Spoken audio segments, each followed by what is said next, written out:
Thank you so Thank, much, Chef, for taking your time. thanks, Anis. Thanks. It's always a pleasure. Thank you, Chef. We have many students across India who will be watching our interview. And quickly, this interview will be more, short and crisp.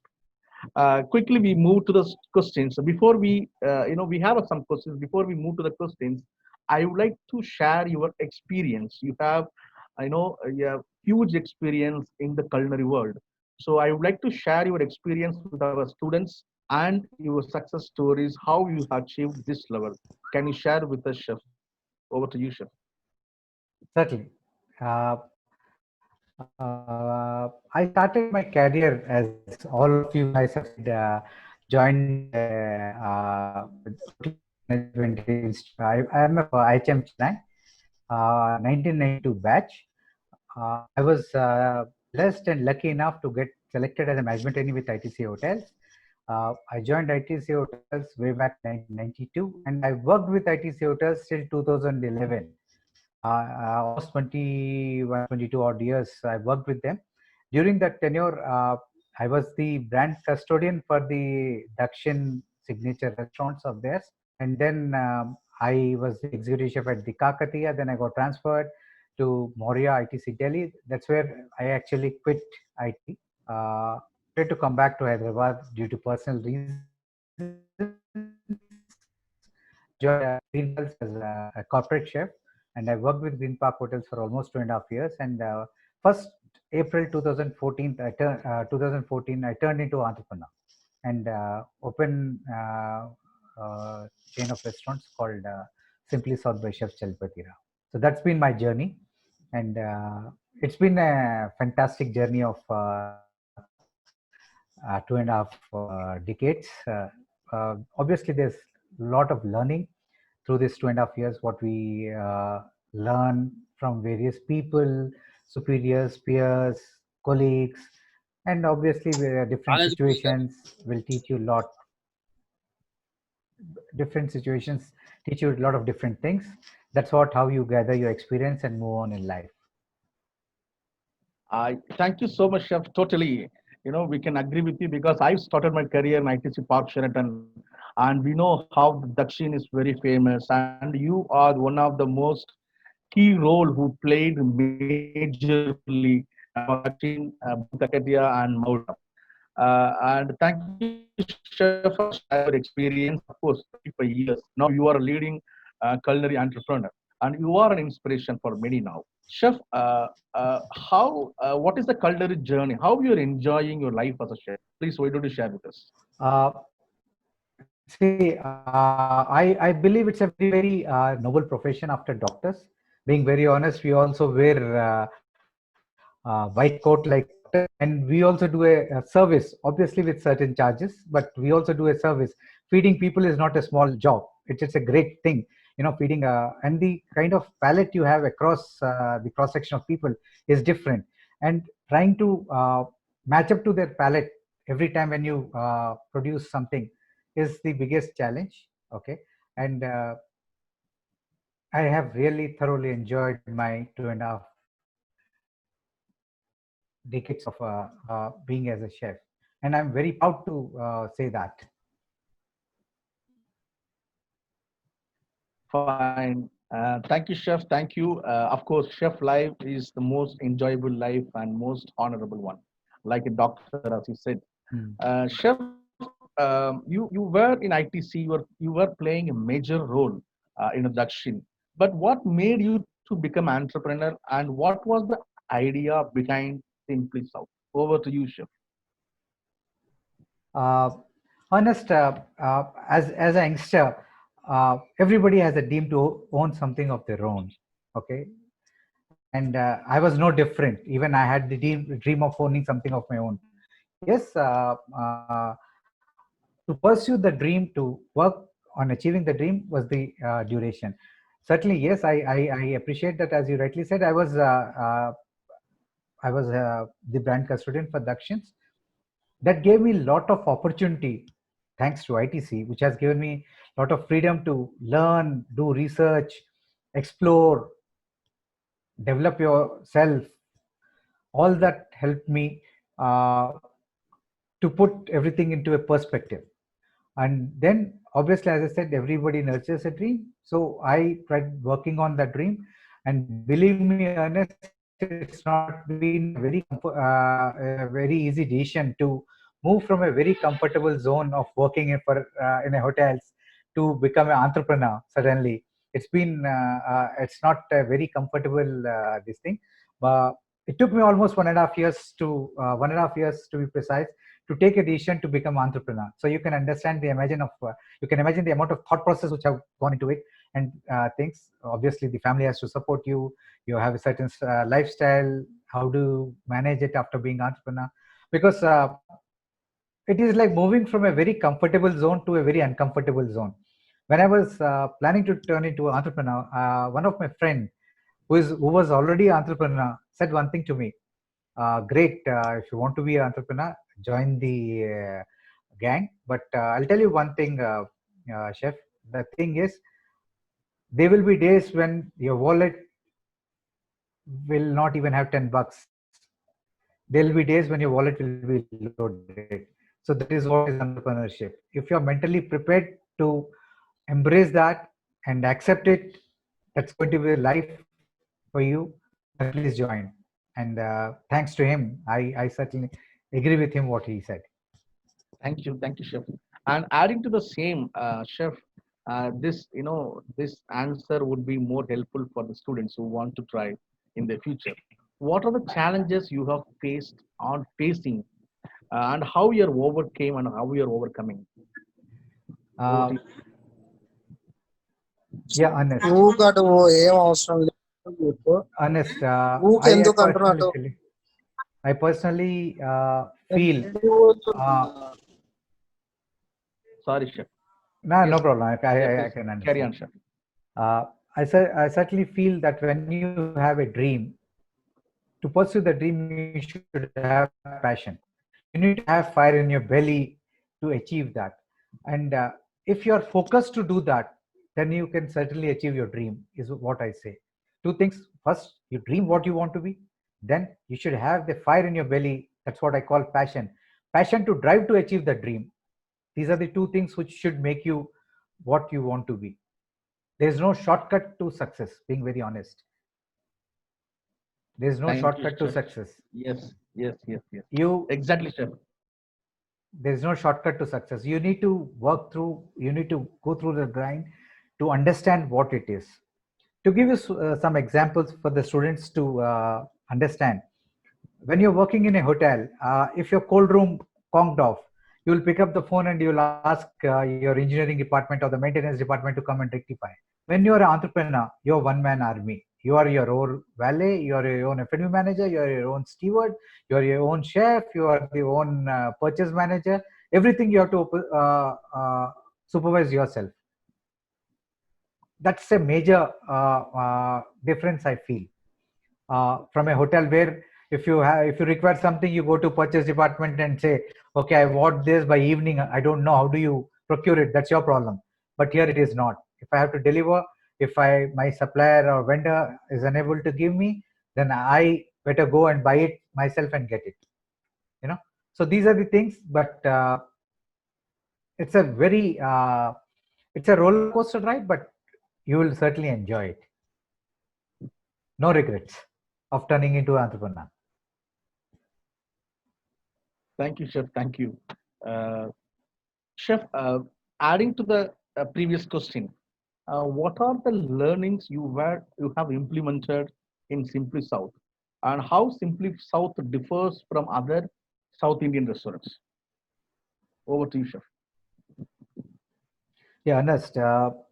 Being very honest, before we actually thought of Simply South, we have done extensive research in the city. With due respects to all South Indian cuisine restaurants, with due respects to them, uh, when you go and see the menu, first two pages were South Indian, then they move on to Chinese, then they move on to Indian, and etc. etc. Yes, that's the need of the hour. Commercially, that makes more sense. But I believed in my passion. I believed in my gut feeling that something different from that we need to do if you want to stand out from rest of them. That's what exactly I have done. I have done food from the five southern states. You'll be surprised, Ernest. I don't have paneer on my menu. People come and ask me that how come there is no paneer on your menu, and they walk out. That's fine, but I believed in the concept, as I said. I dreamt of it. I believed in that concept. I have faith and trust in that concept, and I'm pursuing on that. That's what is required. If you trust something, if you have faith on what you're doing, if you believe in that, you should continue to pursue that. Yes, chef. I hope everybody knows because we all have visited so many times Simply South, and we didn't find any paneer except South Indian dishes. Uh, Chef, few questions for the students as well. Uh, as our chefs tells every day that our kitchen is a wonderful place to work. So, chef, you have so many years of experience as a chef, and can you share with us some wonderful moments you had in your life? Ah, very good question, Ernest. Uh, I look at it, kitchen is a place of worship. Okay. And if you are a chef, that's your everything for you. And when you go, see, I look at it this way. Uh, when you enjoy doing something, Ernest, then you don't feel that you're doing a job, you're doing something. You're getting my point. When you enjoy doing something, you don't mind, irrespective of what day it is, Saturday, Sunday, Monday, or whatever. You will keep going to that place because you enjoy going there. You don't look at it as a job. You don't look at it as a I need to go because I'm working, I get paid salary. So I look at it a little differently. I would say if you enjoy what you like to do, then that's not you're working. It's you're there going there to enjoy. So kitchen has always been that, and it's a place of worship, as I said. And believe me, when you feed so many people, the satisfaction what they have after eating and going while walking, if the delight what you see on the guest face, you know, makes you feel that you have done something which have satisfied so many people. You know, that's the sense of feeling I get whenever I go to a kitchen, being very honest. There are various instances in kitchen which happen on daily basis, like, you know, uh, I can remember as a management trainee, I did one mistake. I would uh, uh, share it with the students so that there's nothing to be feel ashamed of. Uh, I was in banquet kitchen in a hotel, one of the hotels where, and my banquet chef told me to get some castor sugar. I went, picked up salt and came and gave it to him. He trusted me and he added that into the dish. Okay. And after a while, when he tasted the dish, he felt something wrong. Then he asked me, "What did you get and give me that?" I said, "I've got you castor sugar." He said, "Did you taste it before you got it to me?" So I said, "No." Then he said, "Please go back and taste what you got." And then he taught me one thing that day. Chef is not only a person who makes food, he should know how to rectify a dish. That was a great learning for me. I believe, okay, you can make a fantastic dish. I'm not questioning your ability. But as a chef, are you able to rectify a dish? Is what he taught me that day. And these are small, small learnings what I can recollect and say. These are something which people should be open to learn and accept mistakes. All of us are human beings. Everybody does a mistake. But how do we correct that mistake and learn from that mistake and say, next time I will not commit that kind of a mistake. So after that, during my training, entire training period, even now, first I cross check, double check of what I'm putting into the dish. So that's a learning which will be with me all through my life. Thank you, chef. Thank you. There are lots of instances like that. When I was in college in first year, all of us, I don't know now what is the curriculum, we used to make consomme. And you allow it to simmer. I left it for simmering, went to the restroom. By the time I came back, somebody increased the flame. So entire consomme became cloudy. All 3 years, my food production professor used to say, in the entire class that if somebody wants to learn how to make a consomme, you should learn it from Chalpati Rao. You know, so these are the things which stays with us all through our life. And I met him I met the same professor after 25 years when we had a college reunion. And I said, sir, you told me that day that, and today this is what I am. So these are the things which inspire you to be better every time. Thank you. Thank you so much for sharing all the wonderful experience and the challenges you faced and how you overcame. Chef, moving to the next question. Chef, you are a true inspiration for many students, and many students keeping you as a role model. So, is there any chef you admire you the most? Who and why? Over to you, Chef. Yes, I do admire a lot of chefs. Uh, I admire the way Chef Nobu has opened so many restaurants across the world. Uh, I admire Chef Gordon Ramsay. I used to admire Chef Bourdain. You know, there are a lot of chefs. See, I look at it this way, Ernest. When you meet or learn about so many people, you pick up the best of the pages from their book. What which you can adopt and to make it for over a period of time during the course of your journey. I've come across various chefs. There's a lot to learn from Chef Gill. There's a lot to learn from other people. You pick up the best of the pages from their book and try to make a book of your own self. That's how it has been in my case. I've always been inspired by a lot of chefs. It's not that I haven't been inspired. Uh, Somebody has inspired me on the administrational skills. Somebody has inspired me on the cooking skills. Somebody inspired me on the knowledge skills. Like Chef Desai, I was always amazed, who is retired now. He was with ITC. I was amazed by his knowledge. Things like that. You always learn a lot. So pick up the best from each person. Make your own book. Is what I feel. Yes, Chef. Thank you. Thank you so much, Chef. And thank you for sharing this news. And Chef, moving to the next question again, students are asking, Chef, I am interested to become a chef. I want to become a chef. That's why I'm working in the kitchen.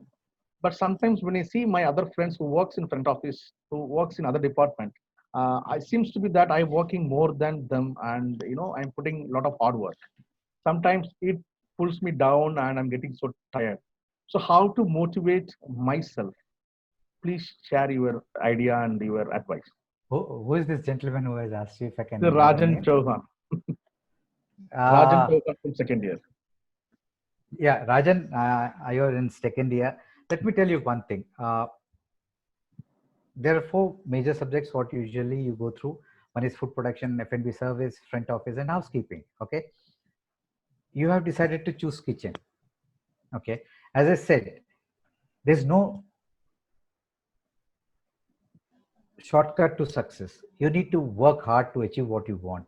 And kitchen, mind you, from beginning itself, it's hard work. Nothing comes easy in kitchen. I'm not saying rest of them are easy.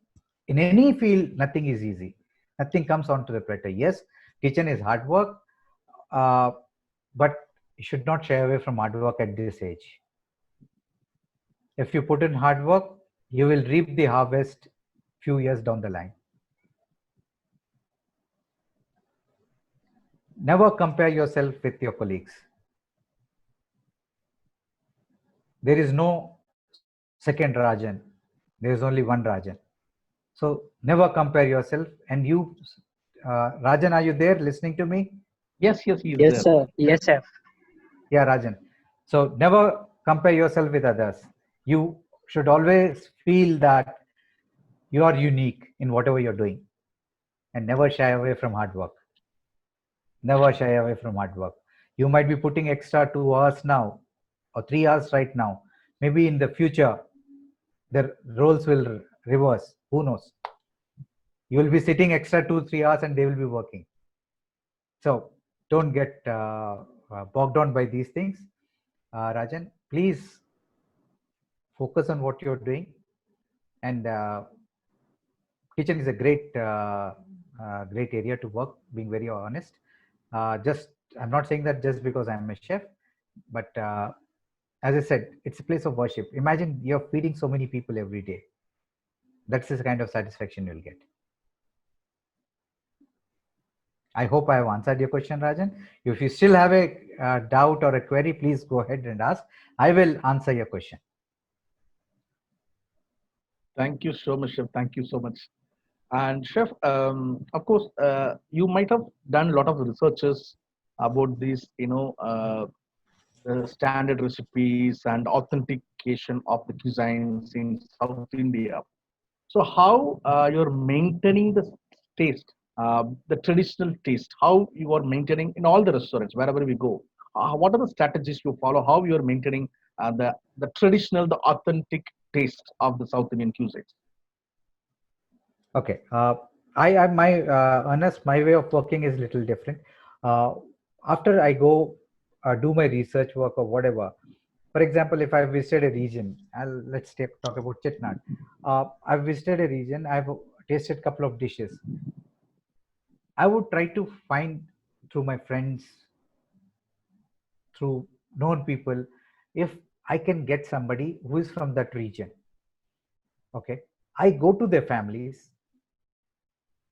learn how to make the dish, come back, try, practice, make it, and then call them over, present it to them, and get certified by them. Yes, this is the way it is.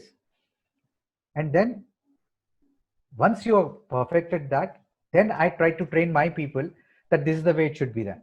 Yes, there will be certain refinements to be done in terms of when it's in a commercial establishment. So that refinements have to be done, and then you accept and move on then. And this is the recipe you follow. This is how you do it. That's how I've been. I'll give you one more instance of Simply South. It happened with me. I follow a certain recipe of appam. Okay. And I have been following it in all my outlets from last maybe 5 years, maybe year and a half back. Somebody from Kerala came and they said, I feel, I'm not saying your appam is not right. I feel you can do a much better appam than this.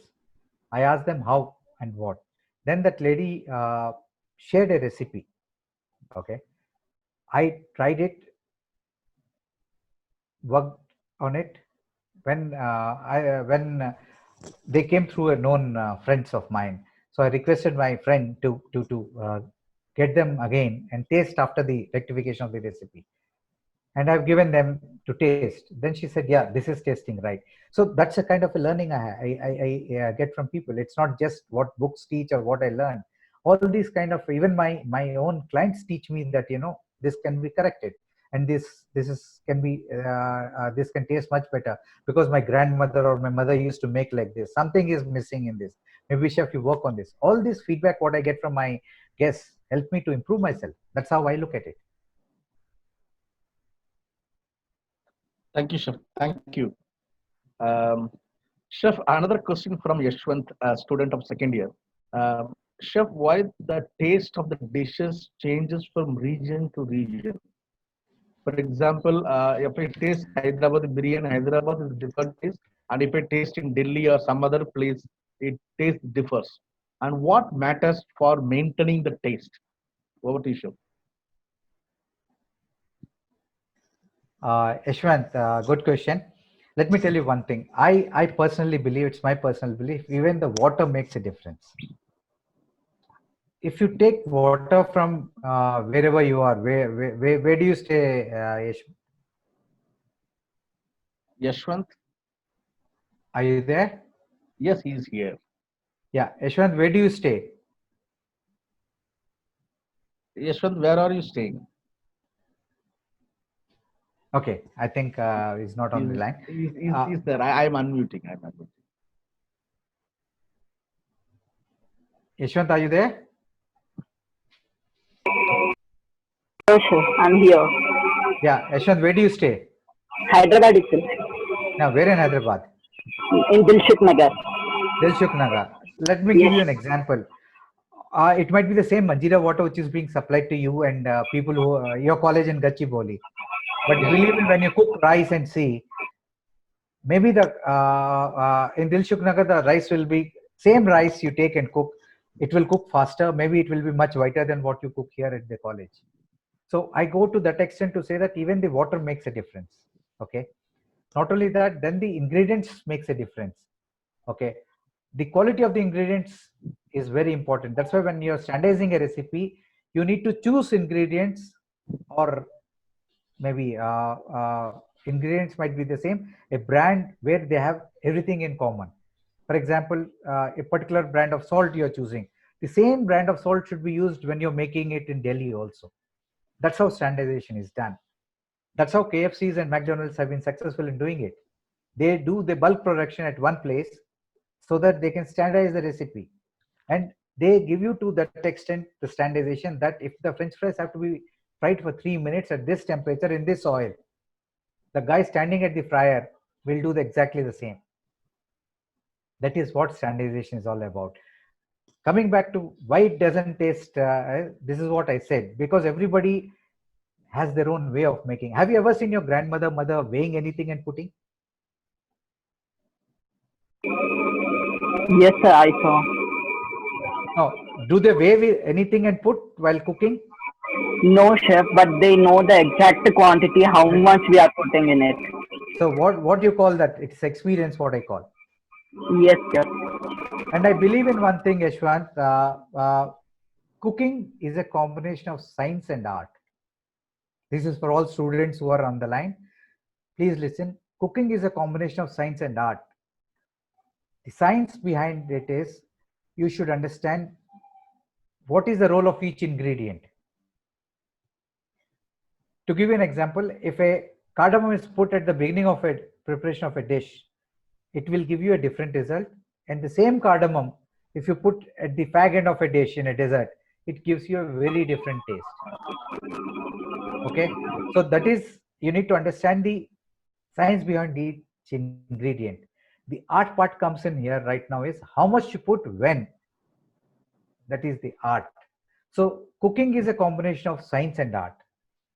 So first you need to understand the ingredients, and then you should get into the art part of it. I hope I'm clear to everybody. Yes, chef. Yeah. Wonderful, chef. Wonderful. It's a art and science. So thank you so much for giving a lot of inputs and insights to our students. Chef, when you talk about Hyderabadi cuisine is a very famous and more intensive. And how do you evaluate Hyderabad is the food capital region in South India? How do you evaluating this Hyderabad cuisine? Hyderabadi cuisine is 400 odd years old cuisine, and it's an amalgamation of various cuisines from Middle East or Central Asia. I'll put it that way. In old Indies, what used to happen is when the Nizams used to get married into Central Asia, when the Persians or whatever the bride used to come along with their own khansamas and all, and that's how the amalgamation has come. That's how the biryanis are formed. That's how Irani chai has come into place and all.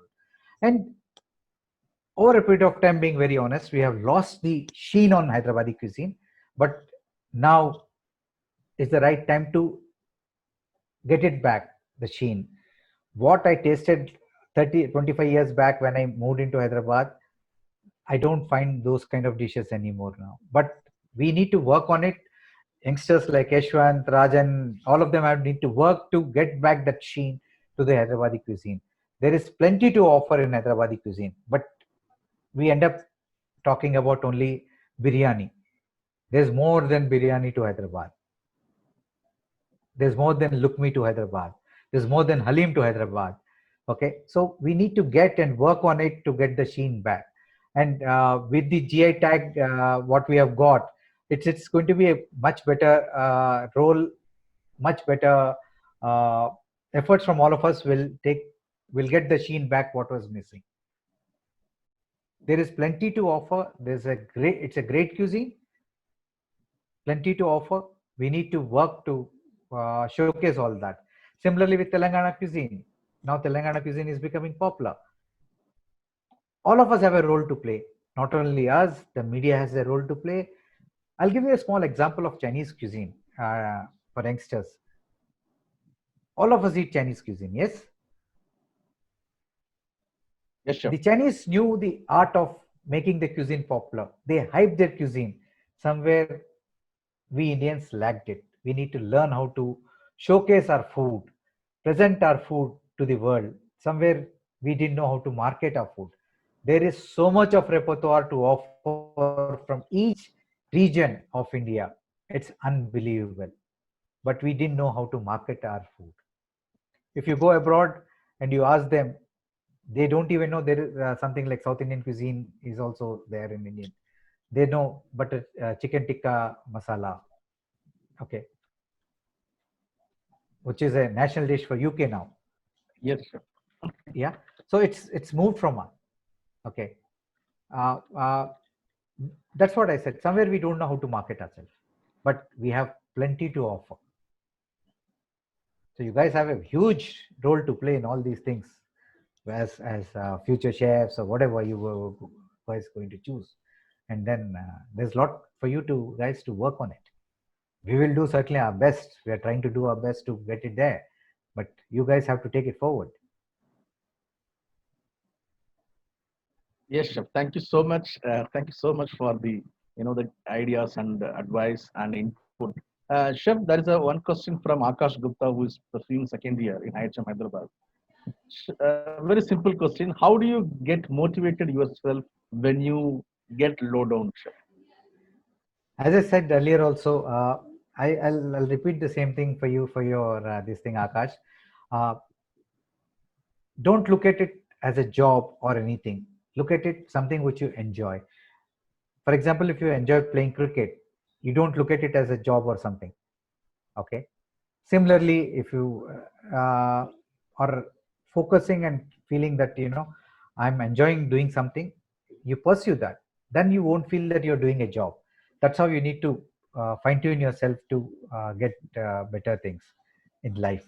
So this is the simple advice. Always feel that अरे आज नौकरी करनी है मेरे को जाना है नहीं don't think that way. I'm doing something which I enjoy doing it. So I need to be there earlier than I need to finish my things so that I can do some other thing else. And it's a tip what as a management trainee my principal told me.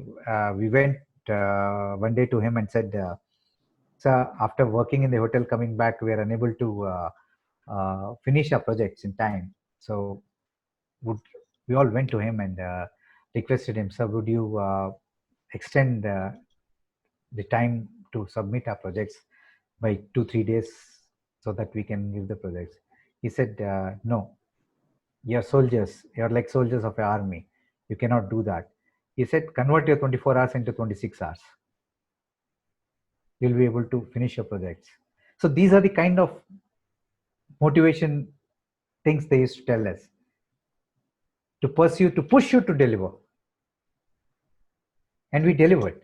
So he just said, convert your 24 hours into 26 hours. Basically, he was trying to tell you is to start managing your time better, indirectly. That time it might not have struck us, but over a period of time, now I'm on the other side of the fence. Now I understand what he meant. He said basically manage your time properly so that you can finish your projects. Don't while away your time by roaming here and there. Focus on the work and finish. So these are small things.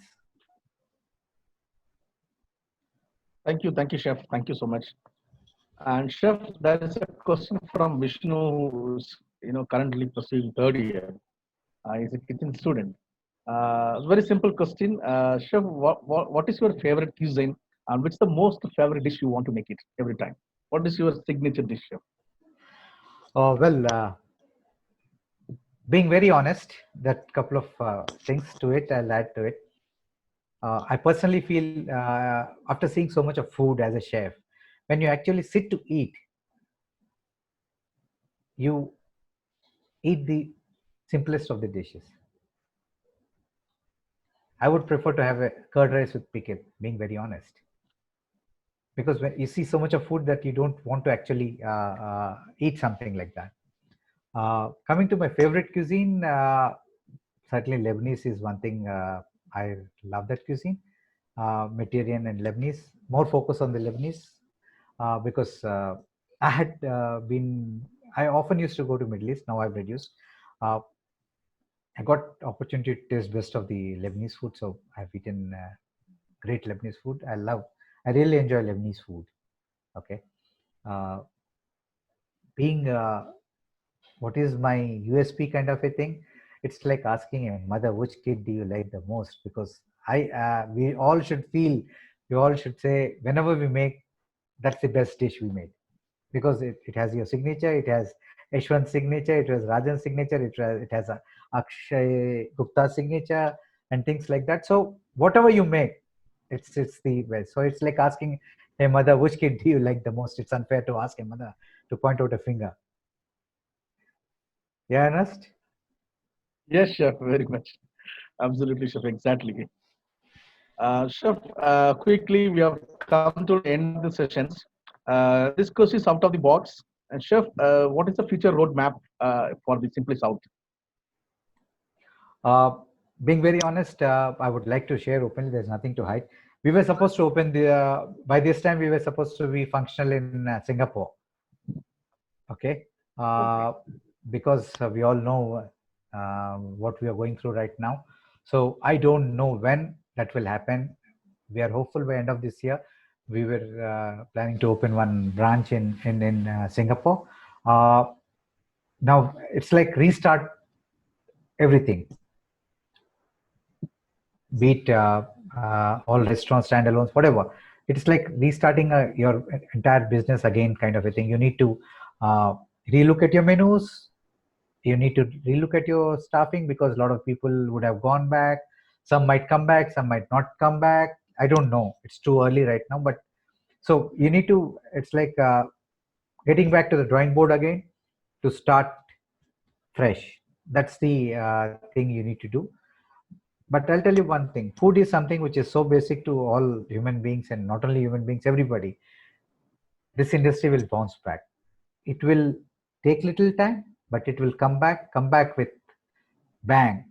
That much I can assure you that, because a lot of people have a lot of conceptions about what is going to happen and things like that. Yes, these are all tough times, but I always say that tough times don't last, tough people do. So yes, we need to go through this time. It's good that we are going through it. We will learn something different now, and it's very really feel bad for people who are suffering when I see in the news everything and the way we are going through. But it will toughen us, make us more to face challenges in case we should not. But in case if we come across a challenge like this in future, this will make us prepared to face any other challenge. But I literally pray to God that we should not see any other challenge like this in future. Yes, chef. Thank you so much. Yes, as you said, definitely we will bounce back very fast and very sooner with a bang. We will come back. Hospitality industry will come back soon. Chef, also we wish you all the best for the Singapore project. And chef, the final question of the day. Uh, as a chef entrepreneur, because we have many students who wants to become a chef. Many students who coming to join hotel management colleges in Pan India IIHM, they want to become a chef. So as a chef entrepreneur, what advice you would give them to the new chef aspirants?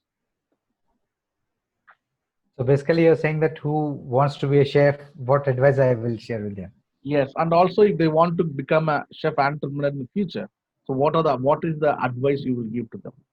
Uh, I'll answer the second one first. If you want to be an entrepreneur in future, as I said, certainly nurse a dream of what you want to be.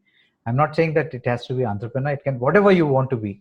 If you have targeted to be a corporate chef, you wanted to be the head of a hotel. How do you go about it? Always nurse a dream. Start working towards it with passion. Never, think of giving it up because it's hard, that I cannot work in kitchen for long hours. These things, don't give it up. Pursue on them.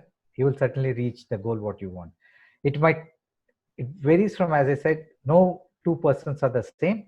So it might take somebody less time. It might take somebody little more time, but you will certainly reach that position. So never give it up. Okay. That's the one I will say for the first part. The second part is, if you enjoy making food, tasting food, feeding people, and be prepared to take criticism also to improve yourself. Be a chef. Because the palates, every individual has a different palate. Yashwant might eat spicy food, Rajan might not eat spicy food, Akash Gupta might eat, little more salt. So you should be open to accept, acknowledge, learn, and move on in life. Thank you so much, Chef. Thank you. And Chef, Thanks, Ernest. thank you so much for taking your time. Joined with us today. So much information, guidance, ideas, insights. We have learned so many things from today. You are truly inspiration for many people. Thank you for being, thank you for inspiring us. Keep continuing that. And I hope this session went very well and we had a lot of information today. Thank you so much, Chef. And thank you for joining with us today. And once we back into operations, we would love to have you in our campus to interact with the students lively. Anytime. Great. It will be a pleasure to meet youngsters. I'll put myself in the shoes. Thank you so much. I'll put myself in the shoes to 2.5 decades back, and I'll it will be fun. Absolutely, Chef. We will be waiting for that golden time. Thank you so much, Chef, and spending your time. I hope you'll be busy this time. And thank you so much. And thank you so much, everyone, all the students and ladies and gentlemen who joined us with today for this IHM Hospitality Talk Show. We will meet you again with one more guest and one more hospitality industry professional. Until that, bye-bye. And take care, stay safe, and take care of yourself. Thank you. Signing off from IHM Career Studio, Hyderabad. Thank you all. Thank you, Chef, once again. Thank you. Stay safe, guys. Thank you, Chef. IHM. For a great hospitality career, call 98310 50,000.